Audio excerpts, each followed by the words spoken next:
प्रिय दर्शक बंधु नमस्कार आउ थे त्राणकर्ता जीशुଙ୍କ नाम आपको स्वागत जनाऊँ। आसतु प्रिय बंधु माने ईश्वर वाक्य गभीर भाव जानापी आम साब स्कूल मध्यम ए गभीर विषय जानापी चेष्टा करवा। आम शक्ति नहीं ईश्वर शक्ति। आम मझे अच्छा भाई पाउल साहू थैंक यू सर। आउ ब्रह्मपुर भुवनेश्वर तापर आम स्लीमा मोहन एरिया आसतु आम ईश्वर वाक्य शिखा।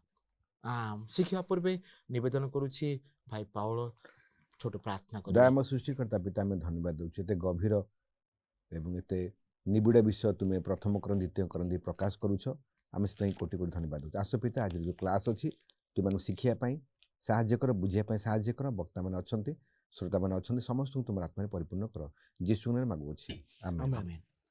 प्रिय भाई माने ईश्वर वाक्य बढ़िया भाव कहूँ जहा किछि कर ईश्वर महिमा पाई कर। आ विशेष करी आम देखु प्रथम करंतिय 10:31 रे ईश्वर वाक्य कहे। प्रथम करंतिय 10 पर्व 31 रे आम देखुअछु ईश्वर वाक्य कहे अतएव तुम्हें माने भोजन कर कि पान कर अबा जहा किछि कर ईश्वर गौरव निमंते सब कर। ये वाक्यटा अनेक लोक मैंने भूल बुझाती जहा किछि कर कहीं जहा किछि कले मते ईश्वर गौरव पाई लोक मैंने कदा बुझाते किंतु आमे आउ थे बुझा आमे जहा किछि करिछु एहा कोन ईश्वर गौरव पाई हेई परिबो यह बुझा को दरकार। अच्छा आसंतु वाक्य अछि प्रथम करंतिय पुस्तक यह बर्तमान आम 3 भाग देखलु। प्रथम 1 ରୁ 4 आम देखु साधु पाउल मंडलीर से भाग विभाग विषय कहते गोष्ठी अन्य नेता को धरी कि गोटे गोष्ठी आ द्वितीय गोष्ठी एप्पल गोष्ठी तापर पितर गोष्ठी ए विषय। द्वितीय आम देखीचु ये जो यौन विषय अनैकता यौन अनैकता मनुष्यर स्वभाव आउ विवाह विषय तापरे अविवाहित जीवन विषय देखलु। तापरे वर्तमान ताहा प्रथम करंती 5 ରୁ 7 पर्यंत वर्तमान आम एक नुआ भाग को जाऊँ ता होछि मूर्ति पूजा विषय। मूर्ति पूजा विषय अच्छा एटा केवल 8 ରୁ 10 पर्यंत 8 पर्व 8, 9, 10 ए 3टा पर्व रे साधु पाउल मूर्ति पूजा विषय कहउछन्ति हैला। एहा को आमे लक्ष्य करिकि आमे आगो को जीवा जेते बेले आम शरीर ईश्वर मंदिर हेले एई जो जिनिस मूर्ति पूजा विषय रे पाउल प्रेरित को भावे प्रकाश करुछन्ति ताहाकू आमे लक्ष्य करिकि आगो को बढ़िबा। जेते बेले आमे लक्ष्य करिबा मूर्ति पूजा विषय रे एठी दुईटा जिनिस आसे गोटे होछि ज्ञान आउ गोटे होछि प्रेम। ज्ञान एवं प्रेम। अच्छा इंग्लिश रे दुईटा शब्द अछि विजडम एंड नॉलेज बुद्धि एवं ज्ञान। ओडिया रे ताहाको कोन कहबा बुद्धि एवं ज्ञान। ज्ञान को विजडम कहंती बुद्धि को नहीं ज्ञान को नॉलेज को सॉरी ज्ञान को कौन कहते नॉलेज कहते बुद्धि को विजडम कहते टिके फरक कहे हम बुझिबा।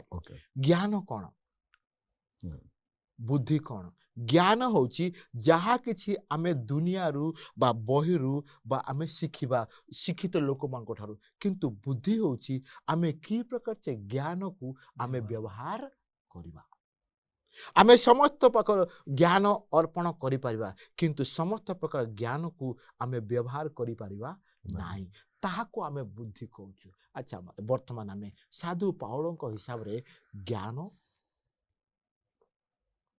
एवं प्रेम एहा को केंद्रीय करिकि आपण टिके संक्षिप्त भाबे कहि परिबे। Thank you sir. रियली आमे माने जो आपण कहले प्रथम करते 8 अध्याय पर आमे आराधित करछे आज रे जो ज्ञान कि प्रेम आमको प्रभु हमको ज्ञान देइछन्ति प्रभु बुद्धि देइछन्ति आमे को पथरे जिबा धर्मशास्त्र कौन प्रकाश करछि ताहा ही मूल विषय अटे। एठी आमे दुईटा गोष्ठी को देखुचे प्रथम करते 8 अध्याय चैप्टर लिखा अछि से समय करंथ रे गोटे विवाद देखाइथिला जे प्रतिमा आगे जो बा मूर्ति आगे जो अर्पण कराइता भोग खाइबा कि नाही। ये दुईटा गोष्ठी को आम देखिपारे दुईटा विश्वास दल देखिपारे गोटे विश्वास दल शक्तिशाली थे से कहते जे से ज्ञान अच्छी मूर्ति किसी नुहे परमेश्वर जड़े अच्छा प्रसाद खाली किसी क्षति हम ना ସେମାନେ ଭାବୁ ନିଜକୁ ବହୁତ ଷ୍ଟ୍ରଙ୍ଗ ଅଥିଲେ କିନ୍ତୁ ଆଉ କିଛି ଦଳ ଥିଲେ ଯେଉଁମାନେ ମୂର୍ତ୍ତି ପୂଜାରୁ ବାହାରି ଥିଲେ ସେମାନେ ମୂର୍ତ୍ତି ପୂଜା କରୁନଥିଲେ କିନ୍ତୁ ସେମାନେ କହୁଥିଲେ ଏଇଟା ଗୋଟେ ପାପ ଭଳିଆ ତାଙ୍କୁ ଲାଗୁଥିଲା ନା ଏଇଟା ପାପ ଅଟେ ଆମେ ଏଇଟା କରିବୁ ନାହିଁ। ତେଣୁ ଏଠି ଆମେ ଦେଖିପାରୁଛେ ପାଉଲ ସୁନ୍ଦର ଭାବରେ ପ୍ରକାଶ କରୁଛନ୍ତି ପ୍ରେମ ଏବଂ ଜ୍ଞାନ ବିଷୟରେ। ଯଦି ଆମେ ଧର୍ମଶାସ୍ତ୍ର ଖୋଲିବା ଦେଖନ୍ତୁ ଆମକୁ ପ୍ରେମ କ'ଣ କରିଥାଏ, ଦେଖୁ ମଣିଷକୁ ଜ୍ଞାନ ଅହଙ୍କାର କରିଥାଏ, ମଣ୍ଡଳୀ ବିଭାଜନ ସୃଷ୍ଟି କରିଥାଏ। ଆଉ ଏଠି କିନ୍ତୁ ସୁନ୍ଦର ଭାବରେ ପ୍ରକାଶ କରୁଛନ୍ତି ଯେ କ'ଣ ପାଇଁ ଠିକ୍ ଅଟେ କ'ଣ ଭୁଲ ଅଟେ, ସୁନ୍ଦର ଭାବରେ ପାଉଲ ପ୍ରକାଶ କରୁଛନ୍ତି। ଦେବପ୍ରସାଦ ଖାଇବା କି ନ ଖାଇବା, ବହୁତ ଲୋକଙ୍କର କ'ଣ ଅଛି ନା ଏକ୍ଜାମ୍ପଲ୍ ଯଦି ଗୋଟେ ଖ୍ରୀଷ୍ଟିଆନ ଲୋକ ଯାଇକି ମନ୍ଦିରକୁ ଯିବ ଆଉ ସେଠି ଯେ ଭୋଗ ଆଣିବ, ଜଣେ ବିଜାତୀୟ ଲୋକ ଯେତେବେଳେ ତାର ବିଷ ଦେଖିବ ସେ ତାକୁ ଭାଇ ବେଶ ଭଲ ପାଉଥିବ, ତେବେ ତାର ଗୋଟେ ଝୁଣ୍ଟିବାର କାରଣ ହେଇଯିବ।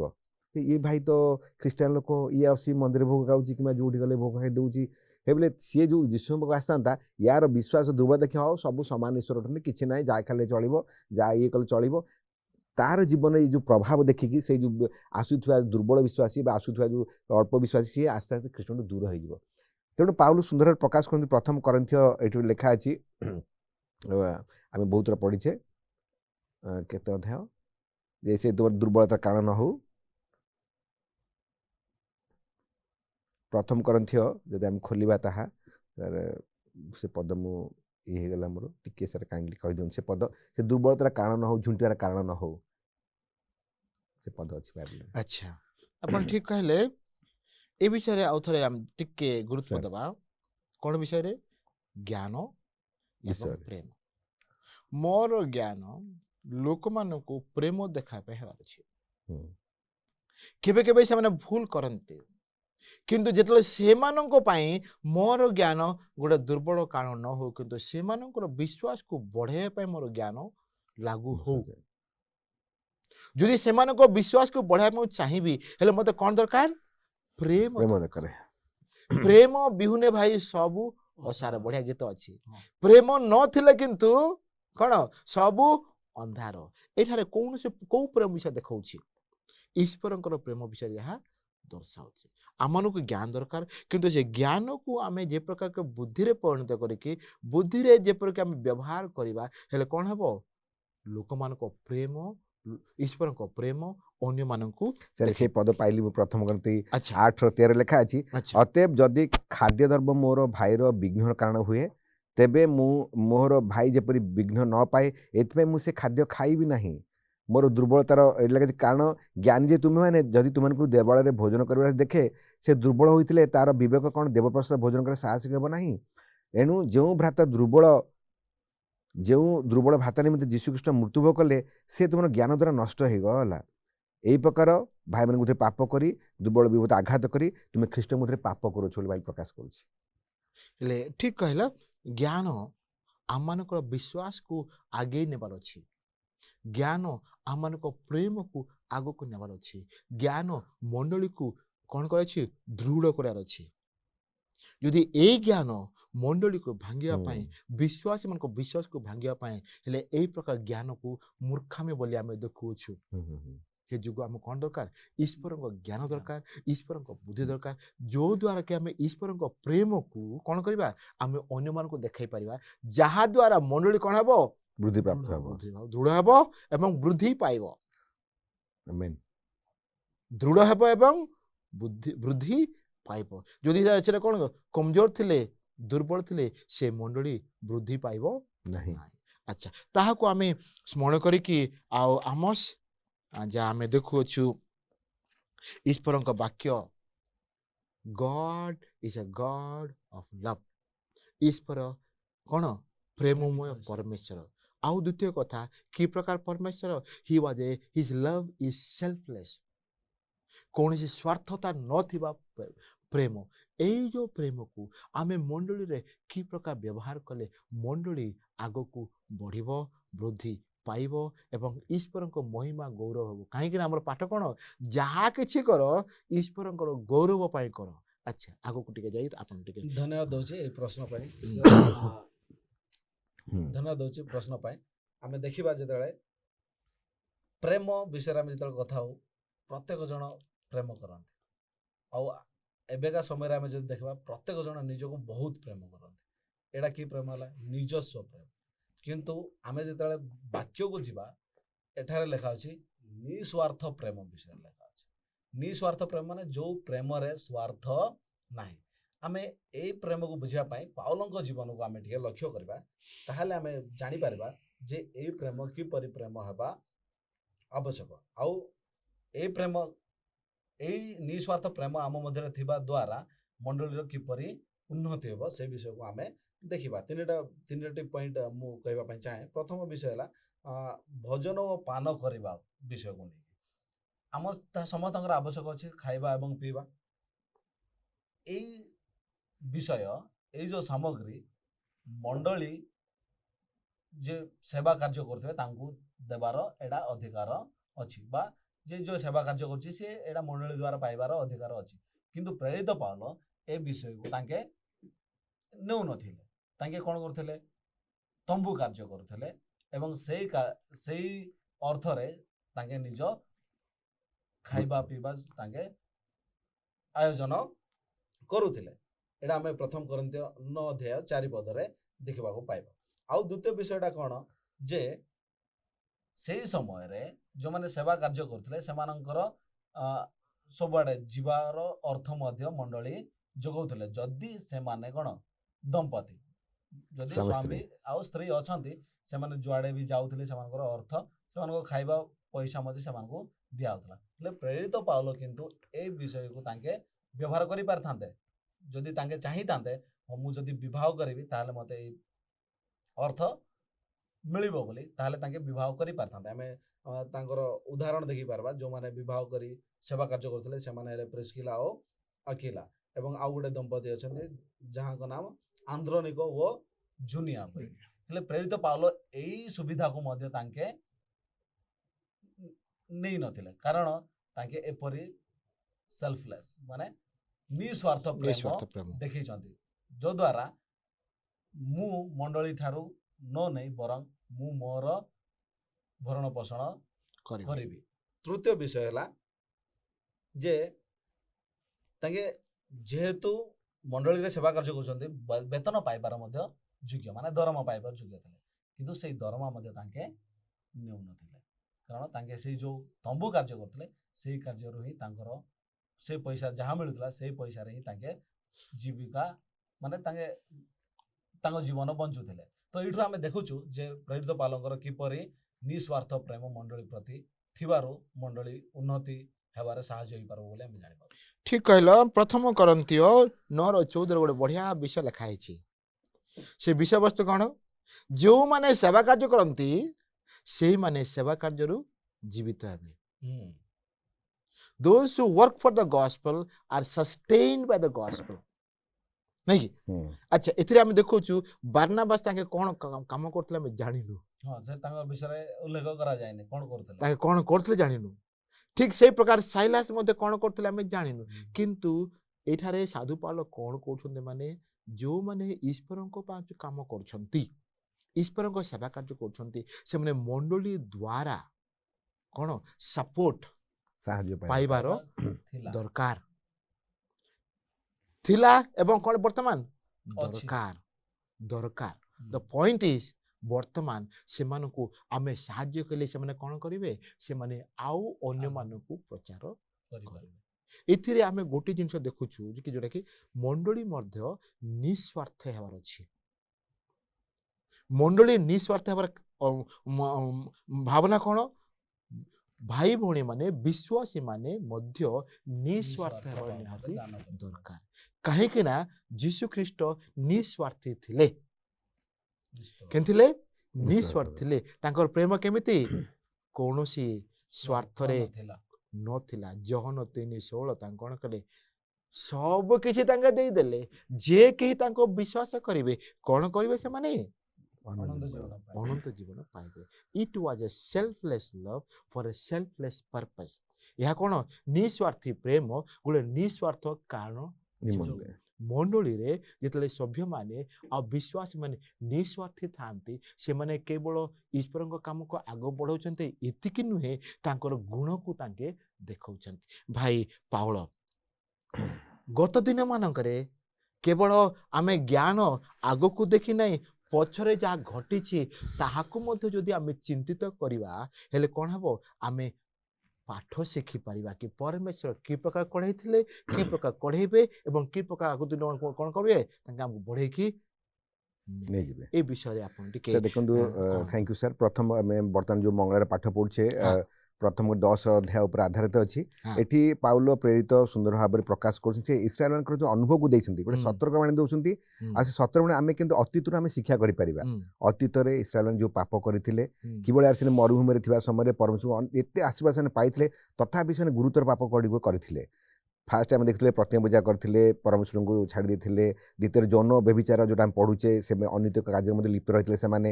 ଆଉ ତା ସହିତ ମଧ୍ୟ ଅଭିଯୋଗ ଆଣିଥିଲେ, ଅବିଶ୍ୱାସ କରିଥିଲେ, ଆଉ ପରମେଶ୍ୱର ବ୍ୟବସ୍ଥା ଉପରେ ସେମାନେ ସନ୍ଦେହ କରିଥିଲେ, ଆଉ ମାନେ ମନ୍ଦ ବିଷୟ ଲୋଭ ମଧ୍ୟ ସେମାନେ କରିଥିଲେ।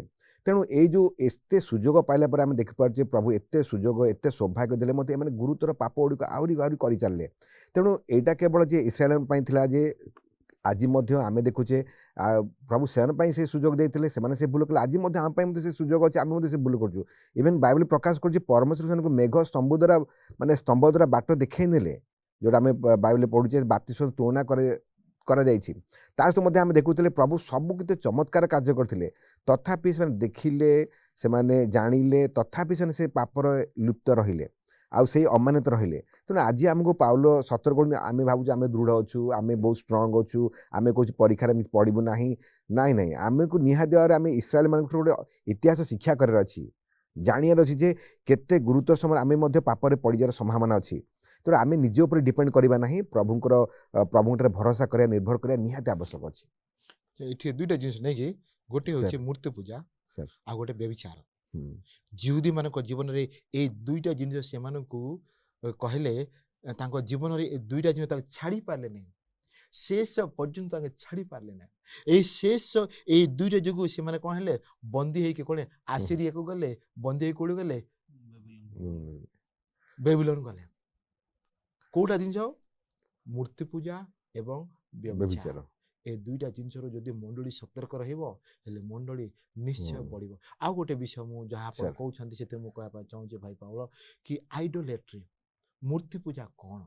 କେବଳ ମୂର୍ତ୍ତିକୁ ସାମ୍ନା ରଖି ପୂଜା ତାହା ନୁହେଁ, କିନ୍ତୁ ଯେତେବେଳେ ଆମେ କୌଣସି ଜିନିଷକୁ ଯୀଶୁଙ୍କ ଠାରୁ ପରମେଶ୍ୱରକୁ ଆମେ ପ୍ରେମ ପାଉ ତାହା ମୂର୍ତ୍ତି ହେଇପାରେ। ମୋ ପାଇଁ ଟଙ୍କା ପଇସା, ମୋ ପାଇଁ ମୋ ପତ୍ନୀ, ମୋ ପାଇଁ ମୋ ପିଲା, ମୋ ପାଇଁ ମୋ ପଦବୀ, ମୋ ପାଇଁ ମୋ ଶିକ୍ଷା, ଯଦି ଏହାକୁ ଯଦି ମୁଁ ବହୁତ ଗୁରୁତ୍ୱ ଦିଏ ଏହା ମଧ୍ୟ ଗୋଟେ ମୂର୍ତ୍ତି ହେଇଯାଏ। ହେଲେ ଇସ୍ରାଏଲ ଲୋକମାନଙ୍କର ମୂର୍ତ୍ତି କ'ଣ ଥିଲା? କେବଳ ତାଙ୍କ ପାଖରେ ମୂର୍ତ୍ତି ପୂଜା ନଥିଲା। କେତେ ଲୋକ ମୂର୍ତ୍ତି ପୂଜା କରୁଥିଲେ, କିନ୍ତୁ କେତେ ଲୋକ ତାଙ୍କ ଜୀବନ ଶୈଳୀ ତାଙ୍କ ପରିବର୍ତ୍ତନ କରିପାରି ନଥିଲେ। ଆଜି ମଣ୍ଡଳୀ ଯଦି ଆଗକୁ ବଢ଼ିବାର ଅଛି, ଈଶ୍ୱରଙ୍କ ମହିମା ଗୌରବ କରିବାର ଅଛି, ହେଲେ ଦୁଇଟା ଜିନିଷ ଆମେ ମନେ ରଖିବାକୁ ପଡ଼ିବ। ତାଙ୍କ ଜୀବନରେ କୌଣସି ପ୍ରତିମୂର୍ତ୍ତି ନଥିବାର ଅଛି। ଦ୍ୱିତୀୟରେ ଆଉ କ'ଣ? ତାଙ୍କେ କୌଣସି ଭାବରେ ବ୍ୟଭିଚାର ମାନେ କେବଳ ଅନ୍ୟ ସ୍ତ୍ରୀଙ୍କ ସହିତ କ'ଣ କହିବେ ଶୋଇବା ଏତିକି ନୁହେଁ। ଯଦି ପରମେଶ୍ୱରକୁ ଛାଡ଼ିକି ଯଦି ଅନ୍ୟ ପରମେଶ୍ୱରକୁ ଯିବା ତାହା କ'ଣ କହନ୍ତି? ବ୍ୟଭିଚାର। ଦିସ୍ ଇଜ୍ କଲ୍ଡ ସ୍ପିରିଚୁଆଲ ଆଡଲ୍ଟରି, ଆଧ୍ୟାତ୍ମିକ ବ୍ୟଭିଚାର। ପରମେଶ୍ୱର ଏଇ ଦୁଇଟା ଜିନିଷ ଆମମାନଙ୍କୁ ବିତି ଯାଇଥିବା କାହାଣୀ ଠାରୁ ଶିଖ ବୋଲି ଆଜି ପରମେଶ୍ୱର ଆମମାନଙ୍କୁ କହୁଛନ୍ତି। ଏଇଟା ଆମେ ବହୁତ ଭାବରେ ମନେ ରଖିବାକୁ ପଡ଼ିବ। ଆଚ୍ଛା ଆମୋସ୍ ୱାର୍ଣ୍ଣିଂ ଏଗେନ୍ଷ୍ଟ ଆଇଡୋଲେଟ୍ରି ମୂର୍ତ୍ତି ପୂଜା ବିଷୟରେ ଚେତାବନୀ ସାଧୁ ପାଉଲ ଆମମାନଙ୍କୁ କହୁଛନ୍ତି। ଏହାକୁ ଆପଣ ଟିକେ ସଂକ୍ଷିପ୍ତ ଭାବେ କହିଲେ ଭଲ ଥାନ୍ତା। ଆମେ ଯେତେବେଳେ ପ୍ରଥମ କରନ୍ତୀୟ 10 ଅଧ୍ୟାୟ 5ରୁ 22 ପଢୁ, ସେଠାରେ ପ୍ରେରିତ ପାଉଲ ପୁନର୍ବାର ମୂର୍ତ୍ତି ପୂଜା ବିଷୟକୁ ନେଇକି ତାଙ୍କେ ସତର୍କତା ଜଣାଉଛନ୍ତି। ଆଉ ଆମେ ଯଦି ଦେଖିବା ସେଠି ମୂର୍ତ୍ତି ପୂଜା ସହ ସେ ଯେଉଁ ମୂର୍ତ୍ତି ମାନଙ୍କୁ ଯେଉଁ ଖାଦ୍ୟ ଚଢ଼ା ଯାଉଥିଲା ସେ ବିଷୟକୁ ମଧ୍ୟ ତାଙ୍କେ ଏଠାରେ କିଛି ବର୍ଣ୍ଣନା କରିଛନ୍ତି। ଆମେ ଯଦି ଦେଖିବା ସେହି ସମୟରେ ଯଦି କୌଣସି ପଶୁକୁ ବଳି କରାଯାଉଥିଲା କୌଣସି ଦେବତା ବା ମୂର୍ତ୍ତି ସାମ୍ନାରେ, ସେହି ପଶୁର କିଛି ଅଂଶ ଯାଜକକୁ ଦିଆଯାଉଥିଲା, ସେ ତାଙ୍କର ସେଇ ଦେବତା ମାନଙ୍କର ଯାଜକକୁ, ଆଉ କିଛି ଅଂଶ ତାହା ମାର୍କେଟକୁ ନିଆଯାଉଥିଲା ଯାହାକୁ ସେଠାରେ ବିକ୍ରି କରାଯାଉଥିଲା। ହେଲେ ମାର୍କେଟରେ ବିକ୍ରି ହେଉଥିବା ମାଂସ ବି ଥିଲା, ଆଉ ଏଇ ଯେଉଁ ମନ୍ଦିରରୁ ବା ଏଇ ପୂଜା ସ୍ଥାନରୁ ଯାଇଥିବା ମାଂସ ମଧ୍ୟ ସେଠାରେ ଥିଲା। ହେଲେ ସେଥିରେ ଜଣା ପଡୁନଥିଲା କୋଉଟା ମନ୍ଦିରରୁ ଆସିଛି ଆଉ କୋଉଟା ଏଇ ମାର୍କେଟରେ ହିଁ ବିକ୍ରି କରାଯାଉଛି। ତ ସେଇ ସମୟରେ ଯେଉଁମାନେ ଖ୍ରୀଷ୍ଟଙ୍କୁ ଜାଣିଥିଲେ ସେମାନେ ନିସନ୍ଦେହରେ ମାନେ ମନରେ କୌଣସି ସନ୍ଦେହ ନଥାଇ ସେମାନେ କିଣି ପାରୁଥିଲେ। ଏ ବିଷୟକୁ ଏଠାରେ ପ୍ରେରିତ ପାଉଲ ଏଥିପାଇଁ କହିଛନ୍ତି ଯେ ଆମେ ଆମେ ଅଜାଣତାରେ ଯଦି ଏପରି କିଛି ଖାଇଥାଉ ତ ତାହା କୌଣସି ଭୁଲ ନାହିଁ, କାରଣ ଆମେ ଅଜାଣତାରେ ଏହା କରିଥାଉ। କିନ୍ତୁ ଆମେ ସେମାନଙ୍କ ସାଙ୍ଗରେ ଥାଇକି ଆମେ ଯେମିତି ଗତ ଥର ଆଲୋଚନା କରୁଥିଲୁ ସେହିପରି ନ କରିବା ପାଇଁ ଏଠାରେ ପ୍ରେରିତ ପାଉଲ ଆମକୁ କହିଛନ୍ତି। ଆଉ ଯଦି ସେ ମୂର୍ତ୍ତି ବିରୁଦ୍ଧରେ ବା ମୂର୍ତ୍ତି ପୂଜାକୁ ନେଇ ଯେଉଁ ସତର୍କତା ବିରୁଦ୍ଧରେ ପ୍ରେରିତ ପାଉଲ କହିଛନ୍ତି ତାହା ଏଥିପାଇଁ କହିଛନ୍ତି କାରଣ ଆମେ ଯେତେବେଳେ ପ୍ରଥମ କୋରିନ୍ଥୀୟ 10:21 ପଢ଼ିବା ସେଠାରେ ଲେଖା ଅଛି ତୁମ୍ଭେମାନେ ପ୍ରଭୁଙ୍କ ପାନପାତ୍ର ଓ ଭୂତମାନଙ୍କ ପାନପାତ୍ର ଉଭୟ ପାନ କରିପାରିବ ନାହିଁ। ସେଇଥିପାଇଁ ଆମକୁ ସେଥିରୁ ବାହାରିବା ପାଇଁ ପ୍ରେରିତ ପାଉଲ ଉପଦେଶ ଦେଇଛନ୍ତି। ଆଉ ଆମେ ଯଦି ମାଥ୍ୟୁ 6:24 ପଢ଼ିବା ସେଟା ଯୀଶୁ ନିଜେ କହିଛନ୍ତି ଯେ ଜଣେ ବ୍ୟକ୍ତି ଦୁଇ ଦାସର ପ୍ରଭୁ ହେଇପାରିବ ନାହିଁ। ଆମେ ମୂର୍ତ୍ତି ପୂଜା ଆଉ ପ୍ରଭୁଙ୍କୁ ପୂଜା କରିବା ନାହିଁ। ଯେପରି କିଛି ସମୟ ପୂର୍ବରୁ ସାର୍ କହୁଥିଲେ ଯେ ମୂର୍ତ୍ତି ପୂଜା କେବଳ ମୂର୍ତ୍ତିକୁ ସାମ୍ନାରେ ଥାଇ ପ୍ରଣାମ କରିବାକୁ ମୂର୍ତ୍ତି ପୂଜା କୁହାଯାଏ ନାହିଁ। ଆମ ଜୀବନରେ ଯାହାକୁ ଆମେ ପ୍ରଭୁଙ୍କ ଠାରୁ ଅଧିକ ଗୁରୁତ୍ୱ ଦେଇଥାଉ ସେ ବିଷୟ ଆମ ଜୀବନରେ ମୂର୍ତ୍ତି ହେଇଥାଏ। ତ ଏଥିରୁ ନିବୃତ୍ତ ହେବା, କାରଣ ଆମେ ପ୍ରଭୁଙ୍କୁ ଆଉ ଆମେ ଯାହା ପସନ୍ଦ କରୁଛୁ ତାହାକୁ ଏକାଥରେ ଆମେ ସେବା କରିପାରିବା ନାହିଁ। ଆହି ଗୋଟେ ବଢ଼ିଆ ବିଷୟ କହିଲ। The Lord is looking for complete loyalty. ଓଡ଼ିଆରେ ଯଦି କହିବା ବିଶ୍ୱସ୍ତତାକୁ ଖୋଜୁଛନ୍ତି। ପରମେଶ୍ୱର ଆମମାନଙ୍କର ପୁରା ମନ ଧ୍ୟାନ ଯେପରିକି ଆମେ ତାଙ୍କ ହସ୍ତରେ ସମର୍ପିତ କରିବା ଆଉ ବିଶ୍ୱସ୍ତ ରହିବା। ଏବେ ଯେଉଁ କଥା ଗୋଟେ କହିଲ ଦୁଇ ଦେବତାକୁ ଗୋଟିଏ ଦାସ, ଏଟା ହେଇପାରିବ ନାହିଁ। କେବଳ ଯାହାକି ଠିକ ସେଇ ପରମେଶ୍ୱରକୁ ପୂଜା କରିବାର ଆମମାନଙ୍କ ପାଇଁ ପରମେଶ୍ୱର କହୁଛନ୍ତି, ମୂର୍ତ୍ତି ବା ପରମେଶ୍ୱର। ଆଚ୍ଛା, ଯେତେବେଳେ ଆମେ ଏଇ ପ୍ରକାର ସମସ୍ୟାର ସମ୍ମୁଖୀନ ହଉ, ଗୋଟିଏ ସାଇଡରେ ମୂର୍ତ୍ତି, ଗୋଟିଏ ସାଇଡରେ ବ୍ୟଭିଚାର, ଆଉ ଗୋଟିଏ ସାଇଡରେ ସତ୍ୟ ପରମେଶ୍ୱର, ଏହି ସମୟରେ ଆମେ କି ପ୍ରକାର ଆମେ ନିଜକୁ ଏହି ସମସ୍ୟାରୁ ବାହାରିବା ପାଇଁ ଚେଷ୍ଟା କରିବା, ଏହା ବିଷୟରେ ଆମେ କେତେ ଜିନିଷ ମନେ ରଖିବା। ଯେତେବେଳେ ମୁଁ ପରମେଶ୍ୱରକୁ ପ୍ରେମ କରେ, ହେଲେ କ'ଣ ହେବ, ମୋର ଧ୍ୟାନ କୋଉଠି ରହିବ? ପରମେଶ୍ୱର ପାଖରେ। ଯଦି ମୋର ପ୍ରେମ ଯଦି ପରମେଶ୍ୱର ପାଖରେ ଅଛି, ହେଲେ ମୁଁ କୌଣସି ମୂର୍ତ୍ତି ପୂଜା କାମ କରିବି ନାହିଁ ବା କୌଣସି ଦେବୀ ଦେବତାକୁ, ଏହାର ଅର୍ଥ ନୁହେଁ କି କେବଳ ଦେବୀ ଦେବତା, କିନ୍ତୁ ଯାହାକୁ ମୁଁ ବହୁତ ପ୍ରେମ କରୁଛି ସବୁ ଦ୍ୱିତୀୟ ସ୍ଥାନ ନେବ, କେବଳ ପରମେଶ୍ୱର ମୋ ଜୀବନରେ ପ୍ରଥମ ସ୍ଥାନ ନେବ। ଦ୍ୱିତୀୟ କଥା, ଯେତେବେଳେ ମୁଁ ଯଦି କୌଣସି ଜିନିଷକୁ ପ୍ରେମ କରୁଛି, ହେଲେ ମୁଁ ପରମେଶ୍ୱରଙ୍କର ସାମନାରୁ ମୁଁ ଦୂରେଇ ଯାଉଛି। ସେ ଯୋଗୁଁ ମୋର ପ୍ରଥମ ଲକ୍ଷ୍ୟ କ'ଣ? ମୁଁ କି ପ୍ରକାର ଯୀଶୁ ଖ୍ରୀଷ୍ଟଙ୍କୁ ପ୍ରେମ କରିବି, ପରମେଶ୍ୱରଙ୍କୁ ପ୍ରେମ କରିବି, ତାହା ମୋର ଜାଣିବା ଦରକାର। ତୃତୀୟ ବିଷୟ, ନୂତନ ନିୟମରେ ଏବଂ ପୁରାତନ ନିୟମରେ ମଧ୍ୟ ଏ ଗୋଟିଏ ବିଷୟ ଦେଖୁଅଛୁ। ଏଟା କ'ଣ? ପ୍ରେମ। ସେ ପ୍ରେମ କ'ଣ ହେବ? ପୂର୍ବକୁ ପଶ୍ଚିମକୁ, ପୂର୍ବକୁ କୁଆଡ଼େ? ପରମେଶ୍ୱରକୁ, ପଶ୍ଚିମକୁ କୁଆଡ଼େ? ମଣିଷକୁ। ଯଦି ମୁଁ ପୂର୍ବକୁ ସେଇ ପ୍ରେମକୁ ପରମେଶ୍ୱରକୁ ପ୍ରେମ କରୁଛି, ହେଲେ କ'ଣ ହେବ? ମୁଁ ପଶ୍ଚିମକୁ ମଧ୍ୟ, ମାନେ ମୁଁ ପଛକୁ ଯିବା ପଛ ଘୁଞ୍ଚା କଥା କହୁନି, କିନ୍ତୁ ସେ ଟ୍ରାୟାଙ୍ଗଲ ଈଶ୍ୱର ମଝିରେ ଅଛନ୍ତି, ପ୍ରେମ ଉପରେ ଅଛି, ହେଲେ ପ୍ରେମ ପରମେଶ୍ୱରଙ୍କୁ, ପ୍ରେମ ମଣିଷକୁ। ଏହା ଆମେ ଯୀଶୁ ଖ୍ରୀଷ୍ଟ ମଧ୍ୟ କହିଛନ୍ତି ମାର୍କ 10 ପର୍ବରେ। ଠିକ୍ ସେଇ ବିଷୟ ଆମେ ଯୀଶୁ ଖ୍ରୀଷ୍ଟଙ୍କର ପରମେଶ୍ୱରଙ୍କର 10 ଆଜ୍ଞାରେ ମଧ୍ୟ ଦେଖୁଅଛୁ। ସେ 10 ଆଜ୍ଞା କ'ଣ? 1ରୁ 4 ଈଶ୍ୱରଙ୍କୁ ପ୍ରେମ କରିବା, 5ରୁ 6 ମଣିଷକୁ ପ୍ରେମ କରିବା। thou shalt love the Lord, ସବୁକିଛି thou shalt love thy neighbor। ଯୀଶୁ ଖ୍ରୀଷ୍ଟ ଏ ସାରା 10 ଡେକାଲଗ 10 ଆଜ୍ଞାକୁ ଯୀଶୁ ଖ୍ରୀଷ୍ଟ ସଂକ୍ଷିପ୍ତ ଭାବେ କହିଛନ୍ତି କ'ଣ? ତମେ ପରମେଶ୍ୱରଙ୍କୁ ମନ ଧ୍ୟାନ ଦେଇ ପ୍ରେମ କର, ଦ୍ୱିତୀୟରେ ତୁମର ପ୍ରତିବାସୀକୁ ତମେ କ'ଣ କର? ସମ୍ପୂର୍ଣ୍ଣ ଭାବେ ପ୍ରେମ କର। କେତେ ବଢିଆ ଖବର। ତୃତୀୟ ବିଷୟ, ଯେତେବେଳେ ମୁଁ ସ୍ୱର୍ଗୀୟ ସିଂହାସନକୁ ପ୍ରଥମ ବୋଲି ଭାବେ, ହେଲେ ପୃଥିବୀର ଧନରତ୍ନକୁ ମୋର ଜ୍ଞାନ ଦେବି ନାହିଁ। ଯେତେବେଳେ ପରମେଶ୍ୱର ଯୀଶୁ ଖ୍ରୀଷ୍ଟ କ'ଣ କହିଲେ ଯେ କ'ଣ କହିବେ ଧନୀବାନ ବ୍ୟକ୍ତିକୁ ଯୁବକକୁ ଯଦି ତମେ ମୋତେ ପ୍ରେମ କର ସବୁ କିଛି ତମେ ଛାଡ଼ିକି ମୋ ମୋର ପଛରେ ଆସ ଅନୁଗମନ କିନ୍ତୁ କର। ଅନୁଗମନ କର। କିନ୍ତୁ ସେ ଲୋକଟା କ'ଣ କଲା ଧନକୁ ପ୍ରେମ କଲା। ଈଶ୍ୱରଙ୍କ ରାଜ୍ୟ ଠାରୁ ପୃଥିବୀର ଜିନିଷ ତାକୁ ଭଲ ଲାଗିଲା। ସେ ଯୀଶୁ ଖ୍ରୀଷ୍ଟଙ୍କ ପଛରେ ଯାଇନାହିଁ। ପ୍ରିୟ ବନ୍ଧୁମାନେ ଆଜି ଯଦି ସେଇ ମୂର୍ତ୍ତି କ'ଣ ମୂର୍ତ୍ତି ଯାହାକୁ କ'ଣ ଆମେ ପ୍ରଥମ ସ୍ଥାନ ଯାହାକୁ ଦେଇଥାଉ। ଆମେ ପ୍ରେମ କରୁ। ପ୍ରଥମ ସ୍ଥାନ ଦେଇଥିବ। ଯଦି ମୁଁ ମୋ ପରମେଶ୍ୱରକୁ ପ୍ରେମ କରେ ହେଲେ ମୋର ଧ୍ୟାନ ମୋର ସବୁ କିଛି ଈଶ୍ୱରଙ୍କ ରାଜ୍ୟ ପାଇଁ ରହିବ।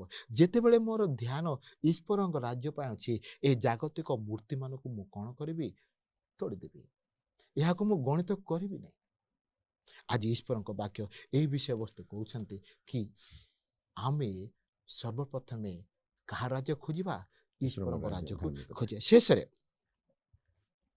ଗୋଟେ ବିଷୟ ମୂର୍ତ୍ତି ମାନେ କ'ଣ ମୁଁ ଏ ବିଷୟ ଆମେ ପ୍ରଥମେ ମଧ୍ୟ ଆଲୋଚନା କରିଛୁ ବର୍ତ୍ତମାନ ମଧ୍ୟ ଆମେ ଆଲୋଚନା କରିବା। ମୂର୍ତ୍ତି କ'ଣ ଏହା କେବଳ ଟଙ୍କା ପଇସା କେବଳ ମୂର୍ତ୍ତି ନୁହେଁ ଟଙ୍କା ମଧ୍ୟ ପଇସା ମଧ୍ୟ ମୋର ଯୁବକ ଯୁବତୀ ମଧ୍ୟ ମୋର ପୁଅ ଝିଅମାନେ ମଧ୍ୟ ଯାହାକୁ ମୁଁ ବେଶୀ ଗୁରୁତ୍ୱ ଦିଏ ଆମ ମଣ୍ଡଳୀରେ ଆମେ କାହାକୁ ବେଶୀ ଗୁରୁତ୍ୱ ଦେଉଛୁ ପଦବୀରେ ନେତାମାନଙ୍କୁ ନା ପାଷ୍ଟରକୁ ନା ଅନ୍ୟ କେଉଁ ଜିନିଷକୁ ଯଦି ମୁଁ ଈଶ୍ୱରଙ୍କ ଠାରୁ ବେଶୀ ଗୁରୁତ୍ୱ ଦିଏ ହେଲେ ଏହା ଗୋଟିଏ ମୂର୍ତ୍ତି ହେଇଯାଏ। ସେ ଯୋଗୁଁ ପରମେଶ୍ୱର କହୁଛନ୍ତି ତମ ଜୀବନରେ ତମର ଗୋଟିଏ ମାତ୍ର ମୂର୍ତ୍ତି ସେଟା କିଏ ଜୀବନ୍ତ ପରମେଶ୍ୱର। ଆଉ କ'ଣ କରିବା ଆମେ ସ୍ୱର୍ଗ ପ୍ରତି ଯଦି ଧ୍ୟାନ ଦେବା ହେଲେ ଏସବୁ ଆମମାନଙ୍କୁ କ'ଣ କରିବ ଦୂରେଇ ରହିବ। ଆଜି ଆମମାନଙ୍କୁ ଗୋଟିଏ ପ୍ରଶ୍ନ ହେଉଛି ପ୍ରିୟ ଦର୍ଶକ ବନ୍ଧୁମାନେ ଆପଣଙ୍କ ବିଶ୍ୱସ୍ତତା କାହାରି ପାଖରେ ଅଛି? ଈଶ୍ୱରଙ୍କ ପାଖରେ ନା ଜାଗତିକ ପ୍ରତିମୂର୍ତ୍ତି ପାଖରେ ଧନ ସମ୍ପତ୍ତି ପାଖରେ? ଈଶ୍ୱର କହୁଛନ୍ତି ଯାହା କିଛି କର ଈଶ୍ୱରଙ୍କ ମହିମା ଗୌରବ ପାଇଁ କର। ତାହା ହେଉଛି ଆମେ ପରମେଶ୍ୱରଙ୍କୁ ଆମ ଜୀବନରେ ପ୍ରଥମ ସ୍ଥାନ ଦେବା। ଯେତେବେଳେ ଆମେ ତାଙ୍କୁ ପ୍ରଥମ ସ୍ଥାନ ଦେଉ ହେଲେ ଦୁନିଆ ସବୁ କିଛି ଅନ୍ଧକାର ଦେଖାଦିଅ। ପ୍ରିୟ ବନ୍ଧୁମାନେ ଆସନ୍ତୁ ସେଇ ପରମେଶ୍ୱରଙ୍କ ମହିମା ଗୌରବ ପାଇଁ ସେଇ ପରମେଶ୍ୱରଙ୍କୁ ପ୍ରେମ କରିବା। ଈଶ୍ୱର ଆପଣଙ୍କୁ ଆଶୀର୍ବାଦ କରନ୍ତୁ। ଧନ୍ୟବାଦ। ଆଉ ଥରେ ସୂଚନା ଦେଉଛି ଯଦି ଆପଣ କୌଣସି ବିଶିଷ୍ଟ ପ୍ରାର୍ଥନା ଅଛି ଆପଣ ଯଦି ଆମକୁ ଯୋଗାଯୋଗ କରିବେ ଆମେ ନିଶ୍ଚୟ ଆପଣଙ୍କୁ ପ୍ରାର୍ଥନା କରିବା। ଆସନ୍ତୁ ଛୋଟ ପ୍ରାର୍ଥନା କରିବା। ପ୍ରିୟ ପରମେଶ୍ୱର ଯାହା କିଛି ଶିଖିଲୁ ଏଥିପାଇଁ ଧନ୍ୟବାଦ ଦେଉଛୁ।